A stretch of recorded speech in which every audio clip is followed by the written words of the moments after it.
Greetings and welcome to Let's Talk About Books, baby, where we talk with your favorite LGBTQ authors.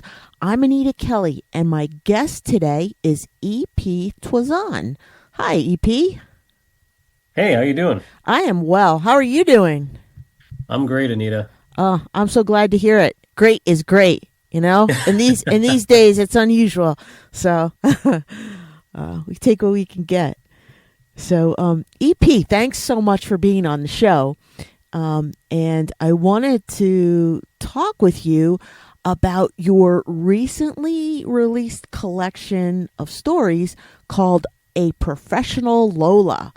So, what can you tell us about this collection?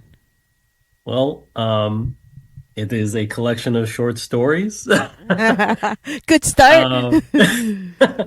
Um, all of them exploring identity, family, relationships, the idea of otherness, including queerness, um, and also all the things in between.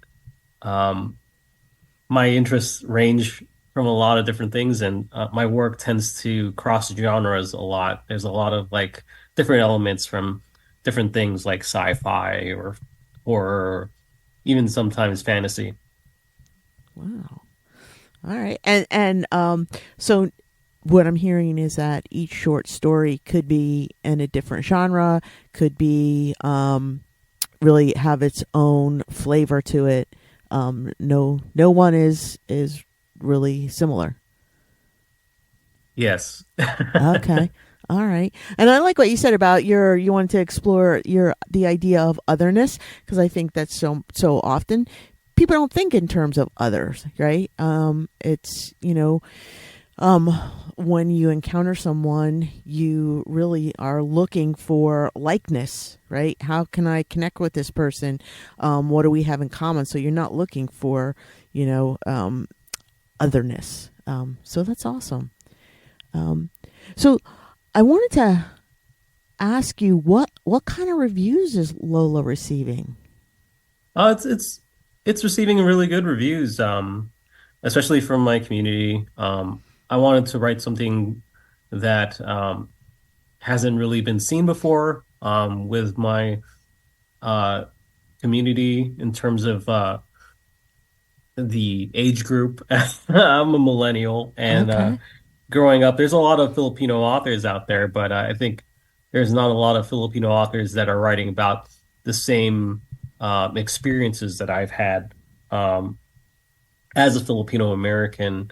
So I wanted to encapsulate that and put um, my own perspective out there. Um, Again, there's a lot of Filipino American writers out there, Hmm. but I think mine is unique in a way where it um, encapsulates like a particular group of Filipino Americans. I think Okay. the Filipino Americans that I'm associated with are very different from like Filipino Americans somewhere else, or even Filipinos in the Philippines. That's a whole different thing. Hmm. So, are you and what group in particular are you talking about? Filipinos. Oh, I meant like you said the Filipinos who you like the group that you're associated with. Like, are you talking about like queer Filipinos in the U.S. or um something else? Well, I could talk about being queer Filipino in the US, but I'm mainly thinking about millennial Filipinos, Okay. Filipinos who grew up like in the 90s, Mm-hmm. early 2000s. I don't see a lot of stories like that. Filipino Americans, I mean, who grew up in the 90s and early 2000s. So most of my stories deal with characters like that. Okay. All right. No, you're right. I don't see too many stories who have um like Filipino protagonists at all, Um especially um queer protagonists. It's that's unusual. Um, so, Well, it's growing. There's a growing community of Filipino American writers. And we've been here for a long time. I think the most famous and earliest Filipino American writer was Carlos Bulosan, and he wrote America's the Heart, about his experience in California as an immigrant.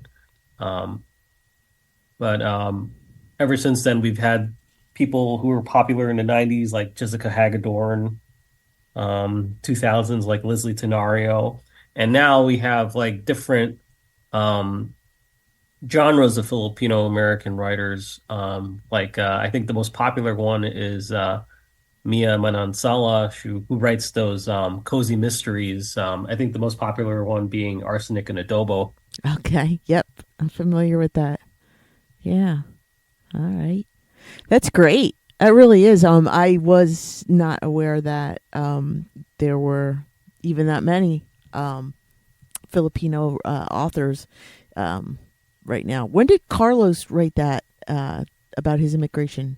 Um, I think that was 1930. okay. Yeah, I was Yeah, thinking that was an older book, but yeah, that's great.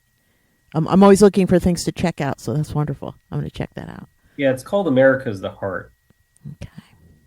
All right. I'm writing that down. Um, so, what? Oh, 1943 is Oh, what it came. okay. Okay. Hey, you were very close. So, how did you come up with the name A Professional Lola for your collection? So Professional Lola is the title of the first story in the collection. Lola in Tagalog means grandma, and in the title Oh. story, family hires an actress to play their dead grandma for a party. Wow. All right. Yeah. That's interesting. That is quite unusual. All right. That's great. So I had no idea that Lola was grandma is it in Tagalog? Yeah, Okay. Tagalog. Yeah. Tagalog. Okay. Tagalog is like one of the main languages in the Philippines. Mm-hmm. Yeah. Probably the most popular language in the Philippines is English, but Okay. Yeah. Tagalog is probably the universal one. Mm-hmm. There's all sorts of different languages in the Philippines. Mm-hmm.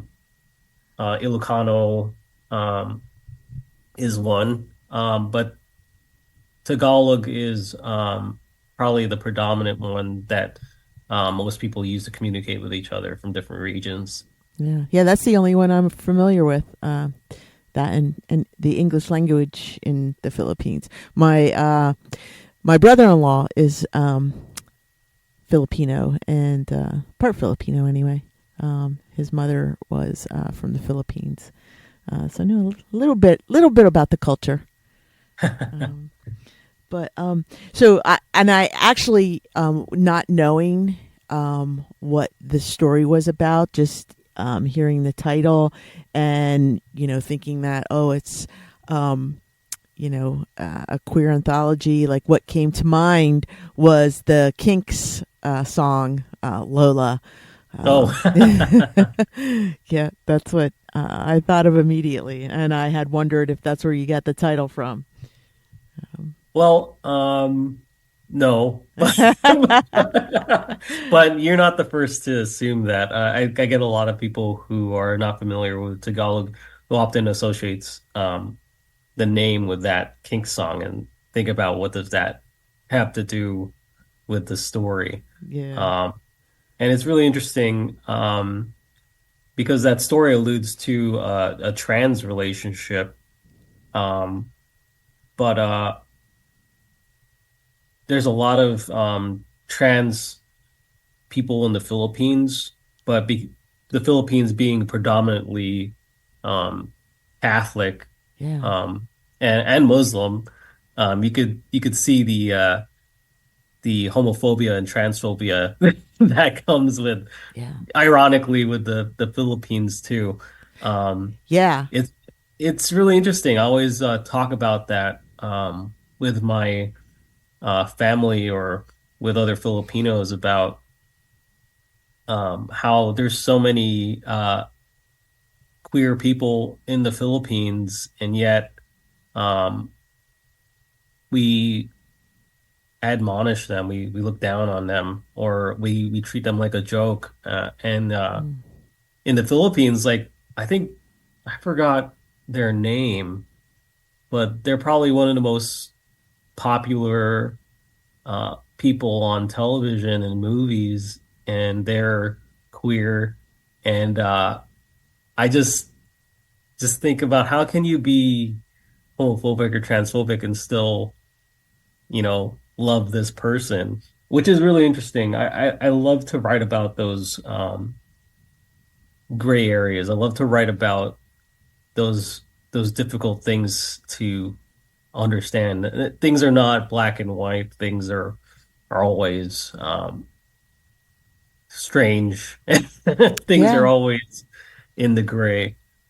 Yeah. People have, strong religious beliefs, yet they, you know, have a profound love for someone in their family um, who is, LGBTQ plus, and um, somehow they, you know, kind of navigate those gray waters, because in their minds they have to. Um, Yeah.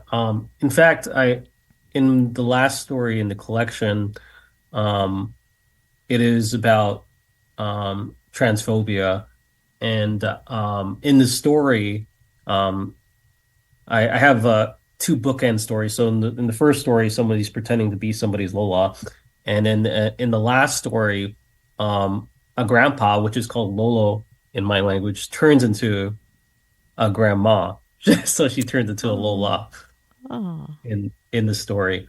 So in the midst of that transitioning, the narrator, who is a child, is trying to understand the change, and he had to he they need to traverse that relationship, how that relationship changes, if at all, in the story, which is, yeah, I really like that story. I think where did I publish that story?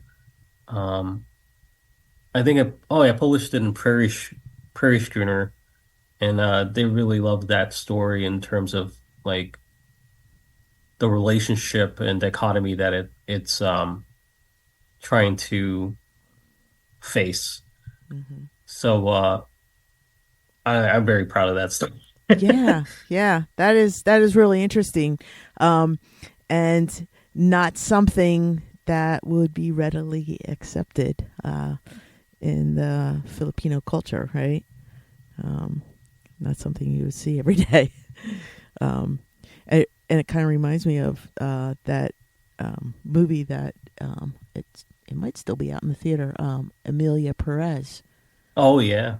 You know, that's the story about the head of the drug cartel, and it's I don't know what country it is. It's um, I think it's a South American country, and the uh, head of the drug cartel wants to escape the cartel and move on with their life, and so they transition. And yeah, it's a great story. Really, really. Yeah, I really love those stories that really tackle hard to talk about topics. Um, but also, I also just like writing characters who just be. They don't need to like express their sexuality based on the tokenisms of those characters. Like there may be like little tells, but it doesn't make who that character who they completely are. Right. Um, it's like so often when people write queer characters, or I see a story being touted as like queer, Hmm. um, it's just a token of a character that is of that sexuality, and it's very hard to write a realistic character, um, let alone a queer one. And Hmm. I think representation is very it's a very careful process. Hmm. Yeah. No, you're right. Yeah, definitely. And especially when you're talking about a population who really is not really well received by their own community or their own country even, Um you really uh don't want to uh depict anyone in a stereotypical fashion, Um because I always quote Oprah. She said, "Folks is folks," and that's the truth. It's just people are people, and they're regardless of their gender, sexual orientation, they're just people. Um, I appreciate your caution and your representation. Yeah, representation, authenticity is really important to me. At the same time, you can't. That being said, when you do that, when you do your own perspective, you can't please everyone Hmm. in that regards. And I don't think you should, because it just shows the dichotomy of culture of society. One person's perspective is different from another's, and it's very hard, like to convince people that well, you don't even have. I don't feel like you should have to convince people like who you are. You just are. Yeah. And it's the sad part about it is like that that feeling like when somebody says, "Oh, you're not a real." It happens a lot um, to me as a Filipino American, growing up in the States, um, mostly from Filipinos in the Philippines, saying I'm not a real Filipino. And I'm like, of course I'm a real Filipino. I mean, just one look at me and you'll see that I'm a Filipino. Yeah. But I think the culture is very different, and it's not going to be the same as what you intend to be that culture wherever you go. Yeah. There may be like popularized versions, but like when you condense a culture, it's kind of racist at the same time, because like there's so much more to it. Yeah. Um, like, you can't simply color a race purple. It's so many colors, more Yeah. colors than that. Yeah. Yeah. And as you said, right, Tagalog is just one of the languages spoken in the Philippines, right? So, within the Philippines itself, there's an array of, different types of Filipinos, Um so for I'm uh not surprised that someone said you're not a real Filipino, but I'm yeah. only writing the Filipinos that I know. I mean, There you go. that's it. There you go. There you go. So, so these Professional Lola is a collection of short stories, and I'm wondering, do you prefer writing short stories versus writing a novel? Um, Definitely. yeah. Short stories are my passion. I love short stories. What do you like about them? I What do you? like how you're you get so intimate with a moment in time, no matter how brief, but yet it leaves such a strong impact. And every time I come back to a short story that I love, it changes, it matures. So it's never the same. I mean, you get the same thing from reading a novel, but I feel like a short story just hits different. Like Mm-hmm. it it it gets you like at the quiet times of the day. I think that's when I read the most. When I read short stories, it's in between time. And short stories to me are in between time. Which is I think getting lost. The ability to read a short story is kind of getting lost these days because they're not being published as much as novels are. Mm-hmm. I mean, it's there's a bigger market for novels than there are for short story collections. I mean, they're not commercially profitable at all. Mm-hmm. Um, just because I think most people see short stories as incomplete, but to me, short stories are complete. Mm-hmm. Yeah. They do exactly what they need to do. Um, but there's also a kind of level of or a mode you need to get into, kind of like how you get into a mode of reading poetry that you need to get into when you read a short story Mm-hmm. as well. Um, because how we approach things is how we consume things too. Um, I'm going to use the food analogy because I love food so much. Mm-hmm. You don't eat a taco by laying it flat on the plate and eating the insides of the spoon. Mm-hmm. You pick up the whole thing and you Yeah. eat it together. Mm-hmm. Um, Everything has like a different way to approach it, and Yeah. Yeah. uh, different different styles of writing have a different way of reading it, Mm-hmm. and I think that's something that I think people forget about reading a short story as opposed to a novel or a Mm-hmm. poem Mm-hmm. or an essay. Um, so really, like, I really want to bring short stories, the love of short stories back. That's kind of my personal personal goal. Mm-hmm. Yeah. Yeah. I think that's great. I think, I hear what you're saying that short stories definitely are not as popular as novels, in today's pop culture. Um, and, I've already had, like, submitted some short stories and had, publishing houses come back to me and say, hey, we want you to, turn this into a full novel, and it's like, well, it wasn't intended to be a full novel. It was just,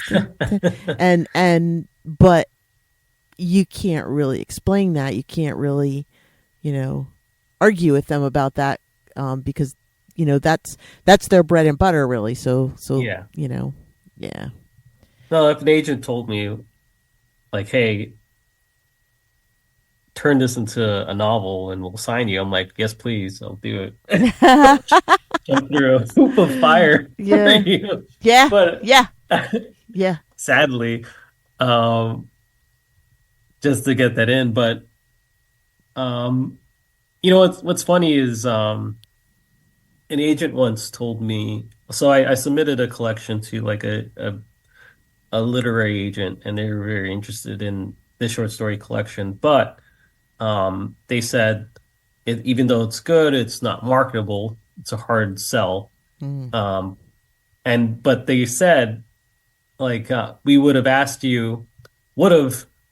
you to turn it into a novel of connected stories, Oh. but we knew that your integrity wouldn't allow you to. And so I felt like that was kind of a backhanded compliment in terms of integrity because Yeah. because I mean they were right. I Yeah. have that integrity about writing short stories and keeping them short stories, but Yeah. at the same time it's like They it's didn't give you the opportunity to say no either, yeah, or yeah. yes. Oh, oh, that's great. So, you have some other publications as well, right? In addition to A Professional Lola. Um, is that? Oh, I do. Yeah. Sorry, that's my cat Simon. I can't hear Oh, Simon. Hi, Simon. oh. He's just meowing in my face right now. Uh, He wants to he's like it's almost like a dog in a cat's body. He just wants to play all the time. well, that's great. That's Yeah. unusual for a cat, right? Yeah. They're generally aloof. Yeah, exactly. Just like totally like apathetic, but this guy is like so lovely. Aw, that's wonderful. Yeah, but what was I saying? Oh, Oh, about my other publications that you other have. publications. Yeah.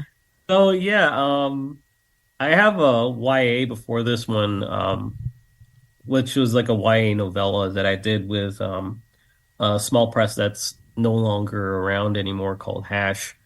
And it was called The Cussing Cat Clock.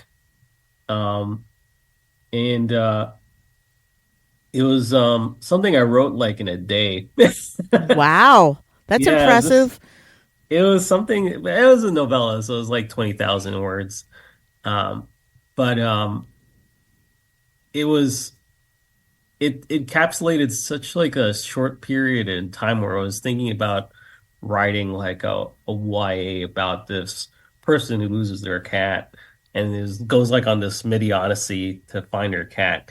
And I I love writing that story. I wish I could do more with it, but I mean it's already out there. So Yeah. that's the hard part about writing something and then putting it out. It's like I feel like I have to keep moving on. Like I can't keep writing the same stories over and over. I have to do something new every time. Mm-hmm. So challenging myself also spurs the creativity too, I think. Yeah. I remember I was talking to I don't know if you're familiar with Percival Everett. No, not at all. Uh, Percival Everett, he is probably the biggest writer of 2024. He won all the awards and everything like that. He wrote the book James, that's really pop was really popular last year in 2024. Um, it's like a retelling of Huckleberry Finn. Oh. Um, but he had the opportunity to talk to him, and he was talking about how he always forgets about what he writes. If you ask him a question, any question about like a novel that he wrote like 2 years ago or even just a year ago, he doesn't remember how he did it. So Yeah. Yeah. I can it's understand that. Yeah, definitely. Huh. Yeah, so I wanted to ask you also, are like any of your stories autobiographical in nature? I like to avoid myself when I'm writing stories, but I think this particular collection, A Professional Lola, has so much of myself in it, Okay. in the stories, so much experiences that are my own that I apply, like different little things, not exactly my real life, but close to it. I think the closest to my life, my real life, is in the title story, A Professional Lola, because so many of those characters are based on my based on my family, my own family. Ah. Yeah, in fact, I think during the pandemic, when we were like all supposed to be at home, my family and I we met on Zoom and we did a reading of it that we recorded of A Professional Lola, where different people in my family played the different characters in the story. Oh, how fun. Yeah, it was really fun. It made uh my family are not readers. They're not writers, but they never heard or read any of my work before until that time where I showed them the story because I felt like the story meant so much to me, and I felt I wasn't alone writing this story. I felt like they were helping me write the story, Yeah. just my experiences with them. Um, Nice. so it was a great story to share. Yeah. uh, I think. And Did they like it? oh, they did. Oh, good. And I get so many messages from different families across the country and across the world even who resonate with these stories too, because it reminds them of their family and things that happen in the story that are just, man, my family does that too, or Mm-hmm. it's like I know that character, I know that's my mom or that's my aunt. Yeah, yeah. Oh, that's wonderful. I love that your family played the roles of the different people. That is great. So, so EP, what for you? What is the most difficult aspect of writing? Starting Yeah, yeah, probably. yeah. That's You know, yeah. yeah, we get lost in the humdrum of life sometimes, and either we're too tired or too lazy, or just I think it's just a matter of starting, and then finishing too. Finishing is difficult as well. Um, I feel like whenever I complete a story, it's a miracle, Yeah, you know, just to get to the end. yeah, yeah. No, I can understand that. I mean, life happens, and everyone is just so crazy busy. You know, and you're inundated with all kinds of stimulus like all day long. So it is difficult to sit down and just kind of decompress and um, create. It's Yeah, almost in the grand scheme of things, when everybody's trying to survive, making art seems like so like selfish or inconsequential. And I feel like art in my life is the best place for me to truly be myself and truly do something that is only for me. I mean, even when I share it, it's not for me anymore, but hmm when I'm making it, that's just for me. yeah, I think. yeah. No, it's so true. Any kind of art expression is really good for the soul. And I think that any artist will probably tell you the same. The end product is for the masses, but the process is for them. Definitely. So, EP, I heard this strange little story about you that you like to spill the tea with the crabs at the Filipino seafood market. And I'm just, wondering, like, do they provide you with good fodder for stories, or are they just good listeners? I think that explains the core of my writing, like where some of my writing comes from, because my life experiences lend themselves to me, um, kind of like goes into the ink in my pen. When I was growing up, I spent a lot of time in the Filipino markets, and one of the things I'd like to do is like play with the live crabs in the box, not like hurt them, but Uh just huh. like there'd be tongs and like they would like try to grab it with their claws. Uh huh. It was so fun, but there was a lot of living things in the seafood market. So just it's like visiting an aquarium almost that you could eat. But Wow. yeah, um food plays a big role in all my stories. I think it's because it's the most communal thing. It's a creative process, and you're also thinking about your audience. So I guess that lends itself to my writing as well. Yeah. Um, Yeah, that's a but good they never make, analogy. It definitely is it's a whole, markets, any kind of food markets are like so communal. yeah. And in my culture, you're never really cooking just for yourself. Yeah. You're always cooking for other people.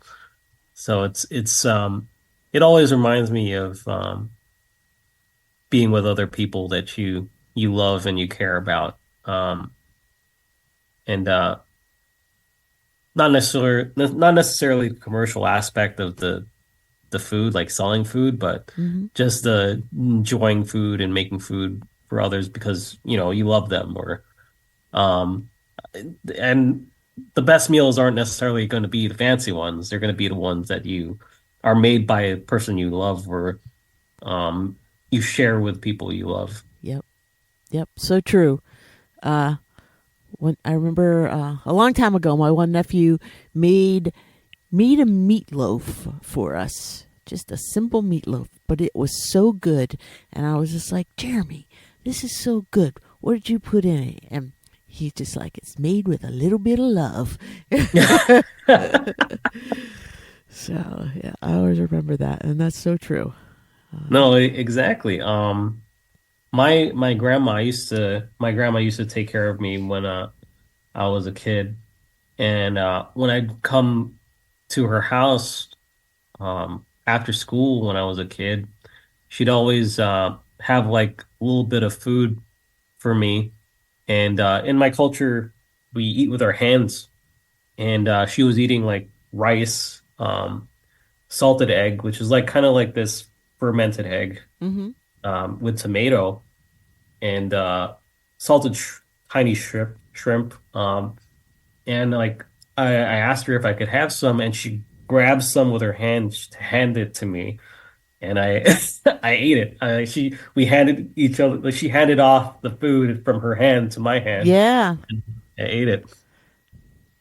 Yeah. But yeah, that's probably like one of the best meals I ever had in my life. That's And so cool. yeah, That's I so don't I cool. don't think I could ever get that again. The same thing.